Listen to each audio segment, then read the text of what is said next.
Okay, Agun Erev Shabbos Rabboisai, as we prepare for Parshas Tazria, Haba Aleinu L'Toiva, I'd like to share with you some ideas connecting Parshas Tazria to the Zman of the year. Now we have very exciting news. Take a look on your screen. First of all, it is now out, the official cover of the upcoming Sefer, The Fire and the Soul, the mystical power of Lag BaOmer, Rabbi Shimon Bar Yochai, and the Zohar HaKadosh. Look how nice it is. Look how beautiful this fire is. You see this fire? It's a nice fire. And you see this big tzaddik lighting the fire? Anybody who could identify the name of this tzaddik will get a free copy of The Fire and the Soul.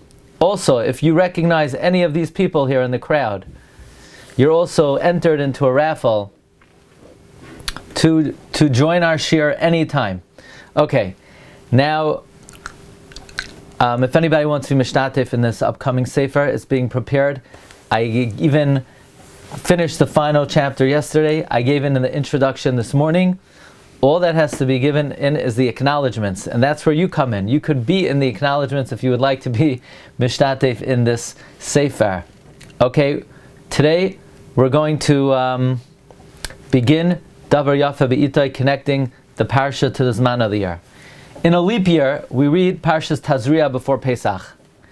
And whether it's a regular year or a leap year, Tazria is always read Samach LaNisan. And the truth is, Tazria is very connected to the Yom Tov of Pesach. And this is an idea that my friend Reb Yisrael Eliezer Levi sent to me, also Reb Daniel Weinstein. The Imrei Noyam of Jacob, in this week's Parsha, he brings an idea that we've spoken about at length. Yetzias Mitzrayim is like the labor and delivery of the Jewish people. Do you remember that idea? We spoke about that extensively, that the Exodus was the birth of the Jewish people. So, you think it's coincidence that we read about birth in preparation for the Yom Tov of Pesach? Parshas Tazria is the Parsha of Leda. And that is very appropriate, as Pesach is the birth of the Jewish people. Furthermore, on Pesach, the night of Pesach, what mitzvah did Klal Yisrael do? They did the mitzvah of Milah. Well, guess which parsha of all the parshios, the mitzvah of Milah is said to Klal Yisrael? Only in Parshas Tazria. It's the only parsha that Klal Yisrael is mitzuvah in Milah. You think it's coincidence that we read Uviyom Hashmini Yimal Basar Alasai in preparation for Pesach, which is the Yom HaMilah of the Jewish people? Now, furthermore, the whole parsha speaks about Negaim. Negaim primarily come for Lashon Hara. And it is well known that the Arizal said that the word Pesach is a compound word. Pesach stands for Peh. It consists of Pesach, the mouth that speaks. Namely, that the Koyach HaDibur of Klal Yisrael was freed on Pesach. And one of the reasons why we went into Galus, Moshe Rabbeinu said, Ochei noida hadavar. Moshe Rabbeinu says, now I understand why the Jewish people went into Galus. And the freedom of Pesach is a freedom of the mouth. Pesach, the mouth that speaks. That's why we were redeemed at Pi Hachiros, the mouth of freedom. And Paroi says, Sagar Aleim Hamidbar, or it could be read Hamidaber, the Koyach Hamidaber. Paroi is a pera. And what's interesting is, and if you look in the beginning of Masechta Psachim, it begins with the sugya of Nekios Hadibor, because that is a appropriate topic in terms of capturing the theme of Pesach. Did you ever notice that Masechta Psachim begins with the subject of Nekios Hadibor? Why does Masechta Psachim begin with that? Very simply, because the theme of Pesach is Nekios Hadibor and Cheros Hadibor. Therefore, appropriately, in preparation for the Yom Tov of Pesach, we read about Negoim, to protect ourselves and to ensure that our mouths are being used for the proper reason. Another interesting thing, it says in reference to tsaras, Adam, kiyab arbasarahi, Adam, man. Why does it say Adam? I mean, it's really for a Jew. A Gentile can't get saras. There's no din saras on a Gentile. Why does it use the word Adam? And furthermore, the Gemara in Yevamos and elsewhere teaches, Atem kruyim Adam. Israel is called man.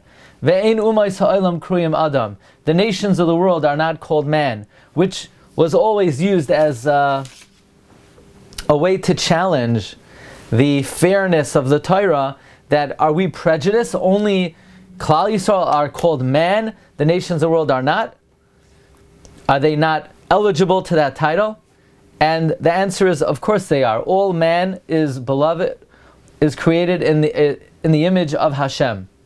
However, the special title man, as opposed to ish, or other terms, the Baal Kitzur Shulchan Aruch, the Aperion, explains that the word ish has a plural, anoshim. Enosh, ish is plural, ishim. Enosh, anoshim. Adam, there is no plural. There's man referring to one guy, Adam, man referring to a group.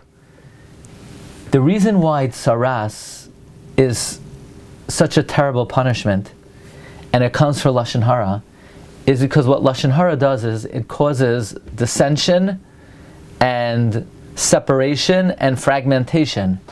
And you know what? Dissension is only a fundamental issue for the Jewish people. You know why? Because we are one entity. Even though we look like different people and different personalities, there's something called the entity of Israel, the entity of Klal Yisrael. And Lashon Hara destroys that. The reason why the word Adam, says the Baal Kitzur Shulchan Aruch, is employed in the context of Lashon Hara is to understand why is Lashon Hara only a problem for a Jew and not for a Gentile. Because the Jewish people are one entity. Therefore, by speaking Lashon Hara, it destroys our makeup.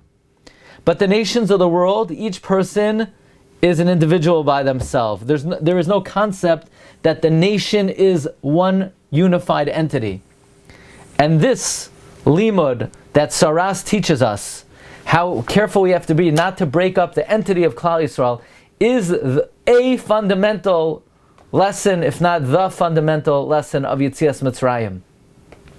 As the Baal Maseh Hashem tells us, by the way, if you want to join us to go to the kever of the Baal Maseh Hashem, Rabbi Lezer Ashkenazi, who's buried in Krakow, near the Ramah, and the Megala Amukos, and the Bach, and the Toisus Yomtov, and the Rebbe of Heschel, and Rav Moshe Isserlis, and many, many, many all-time great Gedolei Yisrael, please join us. But one of the Kvarim we'll be visiting is the Baal Maseh Hashem. He says we dip twice the night of the Seder. Why? One, to commemorate the dipping that brought us down to Egypt. One, to commemorate the dipping that got us out. The dipping that brought us down was a dipping of dissension. We dipped Yosef's tunic in blood.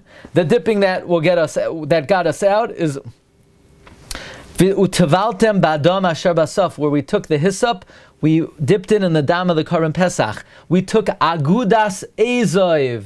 Agudas Ezoiv, the Baal Toldos Yaakov Yosef says, is a lashon of Aguda Achas. It was a dipping of unity in order to rectify and fix the dipping that sent us into Mitzrayim, which was the dipping of the tunic of Yosef, a dipping of Sinah and purest levavos. We needed another dipping to rectify that, the dipping of Agudas Ezoiv. And therefore, the lesson of tsaras, of the problem of causing fragmentation, is the central lesson we need to learn in preparation for the Yom Tov of Pesach, because we need to remember how we got down to Mitzrayim in the first place. Pirud levavos, Lashon Hara.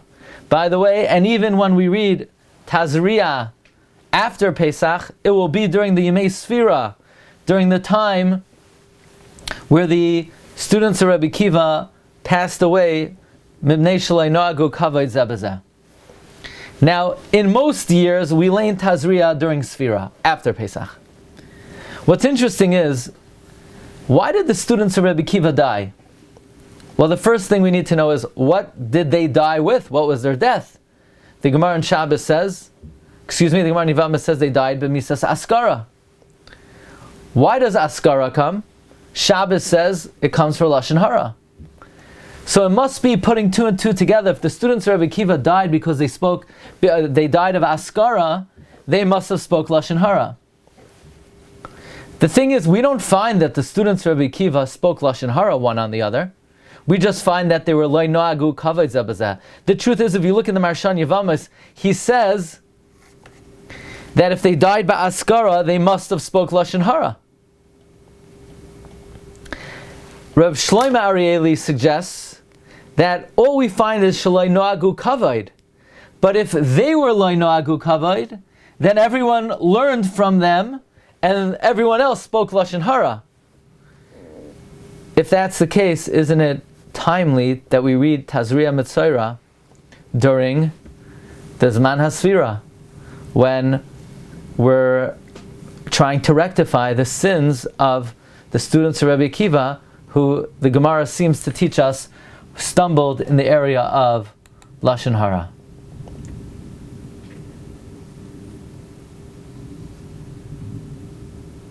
Okay, good. David HaMelech uses the word ishim for ish, yes, but there is no plural for adam. It's Adam and Adam. Okay, this will be our first offering for today. Recording stop.